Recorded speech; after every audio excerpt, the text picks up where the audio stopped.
and they hear things like defunding the police, and that's not exactly what it is. And let's talk about more what the vision or the goal is than these catchphrases. People get caught up on words.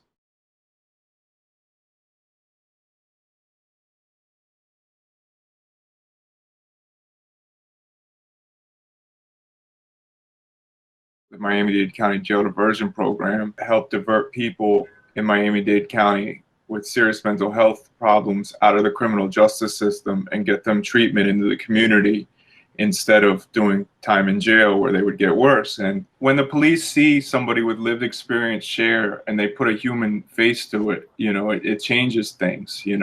It changes things when people, when paramedics, when mental health providers, when primary care doctors are educated about mental illness, and there's not so much stigma to say this is where the crazy guy's coming in, like brace yourself. Yeah, I was going to say, just to dial it back a little bit, you explained a lot about how the cycle kind of keeps cycling when you have mental health and you're in the system. But why is it, in your opinion, that those with mental illness are so much more likely to even start the cycle to begin with? Well, that's a great question. But primarily because, there is so much stigma that when you see, somebody that's homeless or acting different, people get upset and the police are called. And, with somebody that is in an acute state of crisis can overreact when an authoritative figure or somebody tells them what to do and something happens. And a lot of these crimes that we see are crimes of mental health and of poverty, and see the small misdemeanor charges. Honestly, most of these people with serious mental health issues, you'll see trespassing, loitering, open container, petty theft of probably $20 or less. I see a lot of things like they took a bag of chips, they took headphones from Macy's. I mean, like things that, like we talk about somebody of privilege, that if you had the right mind to speak to somebody, you would be able to pay them back and not even have to deal with any of this or have a private attorney, How do I put this? How do you feel about the de-escalation part that you were talking about? Because that's been such a big topic of discussion in the past few months since the George Floyd incident. The idea that the police needs to learn how to de-escalate. How would you characterize this 40-hour class that you're talking about? When this training was introduced in Miami 20 years ago, there was still cops from the 80s, from the 70s and 80s that were here in Miami. And, Robert, you grew up during that time, and it was a different time for vicious, threat all around. So there was a real different perspective on drugs and mental illness and hard on crime, tough on crime, the Reagan administration, things like that. And there was a lot of violence and there was a lot of serious problems, But what we've seen, is a different generation of police, and those police have retired, and that their kids and the younger generation has more compassion and has more of a realistic view of people they grew up with, and to see them struggle with drugs and alcohol. It's just everywhere now. So people have, real life experience of it. And I think there is a little less stigma for the new generation to deal with that. And that, I think everybody would agree, even great cops would agree, that people need more training when it comes to certain topics. And, I've had police tell me, like, listen, I'm not a mental health care provider. And it just goes to the sense that, in different cities across the country, that there's mental health clinicians going out with police to evaluate people. Oh, wow. Yeah, because, that's really amazing. whose hands this should be in, is treatment providers. I often say that I wish, I didn't have a job. What if the court didn't have to catch these people? What if they didn't have to be arrested? What if they could just mainstream, get help right off the street, and there'd be funding for treatment centers? Let's in a situation where, let's say there's a mental health provider with the cop to come address the situation. Let's say it's disorderly conduct, right? And the practitioner realizes this person does not have mental illness. does that kind of create a bit of like a privilege in a sort of sense for those who do have mental illness because they're getting away with it? Does that make sense? Well, we have to look down to the root cause of the problem, though, first. That if anybody, even if the mental health issue is a passing symptom and they're not severely mentally ill, we know that 1 in 5 people across a lifetime can experience mental health issues. Maybe somebody's wife just divorced them. Maybe they got drunk. Maybe something happened. And we got to look at that instead of a privilege point, that shouldn't there be another avenue for somebody that's in an already over-incarcerated justice system where people are proven not to get better, but to get worse. And in fact, the more instances you have of incarceration, the harder it is to get a job, the harder it is to pay your rent, support your family, and to reintegrate into into the society. Because, you know, it's like, you know, I'm not going to speak negative or positive for people that owe child support, but it's like, you know, if somebody owes money, why would we lock them up when they're trying to work to feed the family? You know? Right. And I'm not condoning that, you know, at all, but it's just an instance, you know. No, but it's a very logical way to think that through. And I think your point about education in general is a very valid point. I know that I saw another documentary a couple of years back. They were showing the kids started on opiates and then transferred over to other drugs, right? And the police were called out, but the police officers had an intervention specialist in the car with them.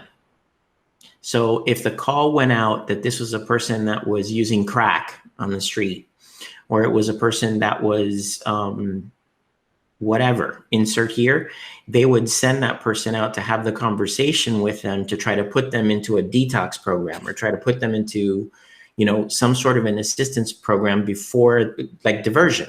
They would divert them out. And it was amazing to see that.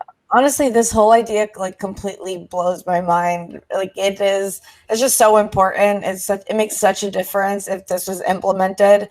I really like the way you put it. It's almost like developing a level of compassion and treating people as humans and understanding the situation as a whole before the problem even escalates. This is awesome. Nobody seems to care until this affects somebody that they're close to.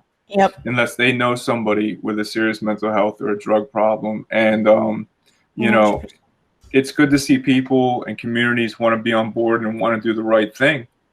I have one question for you. It's a little bit off topic and it's a little more personal.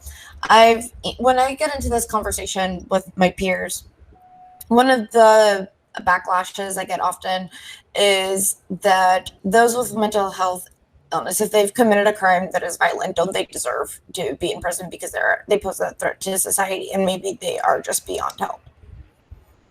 Right. Well, there's different levels of the criminal justice system and mental health system. I'm not going to agree or disagree. I think it would obviously be on an individual case by case, and we can't categorize everybody because we don't know everybody's personally and their history and their prior records and stuff like that. So I think there's a lot of things that we can make, you know, to make that decision per case. But right. I believe that, you know, if rehabilitation is possible, why can't anybody try to do that, you know? I agree. Looking as a realist point of view is that, you know, why can't there be some kind of unified mental health system along with the criminal justice system, along with if somebody is diagnosed or something happens by the age? You know, we really need to be identifying people in schools. We really need to be identifying this early and getting people the help they need so they don't cycle into jail. And we need to start young and start identifying them in schools and go from there. That's a really great idea to start implementing it right into the school system. Defunding the police. I just wanted to say, what is your position on moving resources to be able to help Well, law I enforcement. think, I think the word defund is one of these catchy phrases that is taken out of context. I don't put a lot of trust in anything I really see in the media, without reading too many different articles on either side and weighing out statistics and what they're really talking about before I make an educated guess, because that's all it really is a guess. We're only getting this bits of information that they're feeding us. And the thing is that when I hear about reassociating funds, I would obviously not like to see people lose their jobs that are good people and have families and stuff like that. And I hope that's not what it's about at all.